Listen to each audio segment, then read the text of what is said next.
पुराने जमाने में ऋषि कश्यप जो प्रजापतियों में से एक थे, उनकी कई पत्नियां थीं जो दक्ष की बेटियां थीं।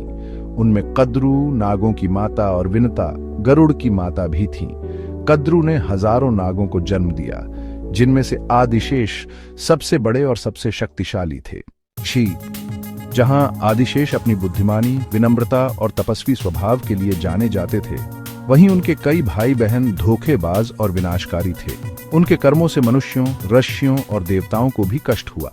उनके कुकर्मों की कहानियां तीनों लोकों में फैल गईं, जिससे नागवंश की प्रतिष्ठा धूमिल हो गई। इससे आदिशेष बहुत परेशान हुए। अपने भाई बहनों को समझाने की बार बार कोशिश करने के बावजूद उन्होंने अपने रास्ते सुधारने से इनकार कर दिया। अपने परिवार के व्यवहार से शर्मिंदा आदिशेष ने अपने सम्मान को वापस पाने और ब्रह्मांडीय संतुलन को बनाए रखने की जिम्मेदारी लेने का फैसला किया। आदिशेष को प्रेरित करने वाली एक महत्वपूर्ण घटना का उल्लेख महाभारत में मिलता है। कद्रू ने गुस्से में आकर अपने कुछ नाग पुत्रों को उनके अहंकार और अवज्ञा की सजा के रूप में राजा जन्मेजय के सर्प सत्र में मरने का श्राप दिया। श्राप और अपने वंश के विनाश को देखकर आदिशेष ने असहाय महसूस किया, लेकिन संतुलन और धर्म को बहाल करने का रास्ता खोजने का संकल्प लिया। यह श्राप एक महत्वपूर्ण मोड़ बन गया। आदिशेष ने महसूस किया कि अपने भाई बहनों के कारण हुई नकारात्मकता को संतुलित करने के लिए उन्हें खुद को एक उच्च उद्देश्य के लिए समर्पित करने की आवश्यकता है और तपस्या और ईश्वरीय सेवा का जीवन चुनना होगा। आदिशेष पवित्र पर्वत गांधमादन की सबसे ऊंची चोटियों पर चले गए और कठोर तपस्या शुरू कर दी। उन्होंने अपनी सांसों पर नियंत्रण किया, अपनी इच्छाओं को दबाया और भगवान विष्णु का ध्यान किया। उनकी तपस्या इतनी शक्तिशाली थी कि उनके कुंडलित शरीर के भार से पृथ्वी कांपने लगी। ये देखकर ब्रह्मा जी सृष्टिकर्ता आदिशेष के सामने प्रकट हुए उन्हें आशीर्वाद देने के लिए। हे आदिशेष, महान नाग, तुम इतनी कठोर तपस्या क्यों कर रहे हो? तुम्हारी क्या इच्छा है?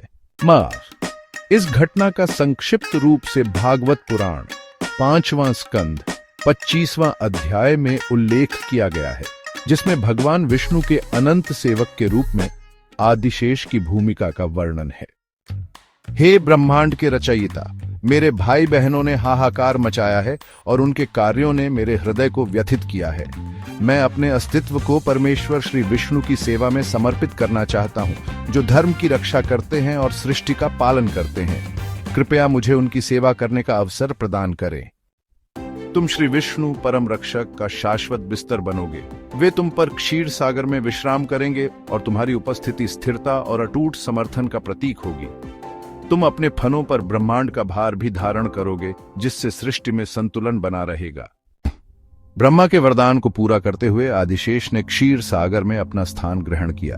उन्होंने श्री विष्णु के लिए बिस्तर बनाने के लिए अपने विशाल शरीर को फैलाया, जो सृष्टि, पालन और विनाश के चक्रों का निरीक्षण करते हुए योग निद्रा में रहते हैं। उनके 1000 चमकते हुए फन विष्णु की रक्षा करते हैं और उन पर लगे हुए रत्न क्षीर सागर को प्रकाशित करते हैं।